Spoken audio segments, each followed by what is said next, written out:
Police സ്റ്റേഷനിൽ ചെന്ന് കഴിഞ്ഞപ്പോൾ SI എന്നോട് ചോദിച്ചു, എന്താ അച്ഛനെക്കുറിച്ച് ഇത്രയും ഗുരുതരമായ ആരോപണങ്ങൾ എഴുതി വച്ചിരിക്കുന്നത്, എന്താ അടിസ്ഥാനം? അപ്പം അപ്പോൾ എനിക്ക് പറയാൻ തോന്നിയ കാര്യം ഇങ്ങനെയാണ്.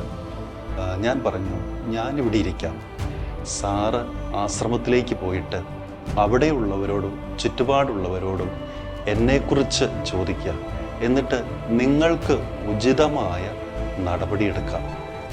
കാരണം എനിക്ക് അപ്പോൾ പറയാൻ എൻ്റെ ഉള്ളിൽ കിട്ടിയ പ്രേരണ ഇങ്ങനെയാണ്. കാരണം അല്ലാണ്ട് സാറേ തെറ്റുപറ്റിപ്പോയെന്നോ അബദ്ധം പറ്റിപ്പോയെന്നോ ഞാൻ അങ്ങനെ വേറെ ഒരു ന്യായീകരണങ്ങൾ പറയാൻ എനിക്ക് തോന്നിയില്ല. ഞാൻ പറഞ്ഞത് പ്രകാരമാണ്. പിന്നീട് കാര്യം ശരിയാണ്, അന്വേഷണങ്ങളൊക്കെ നടത്തി. അതിൽ പ്രത്യേകിച്ച് അടിസ്ഥാനങ്ങളൊന്നും കണ്ടെത്താൻ കഴിഞ്ഞില്ല. ആളൊരു സംശയ മനസ്ഥിതിക്കാരനായ ഒരു മനുഷ്യനായിരുന്നു. എന്ത് സാധനം കൊടുത്താൽ ആൾ ആദ്യം അത് ഇതിനകത്ത് കൈവശം തന്നിട്ടുള്ളതാണ്, ഇങ്ങനെയൊക്കെ ചിന്തിക്കുന്ന ഒരു പ്രകൃതക്കാരനായിരുന്നു. അത് കഴിഞ്ഞ് ആ വ്യക്തിയെക്കുറിച്ച് അദ്ദേഹത്തിൻ്റെ മകൻ തന്നെ വന്ന് അത് സാക്ഷ്യപ്പെടുത്തി.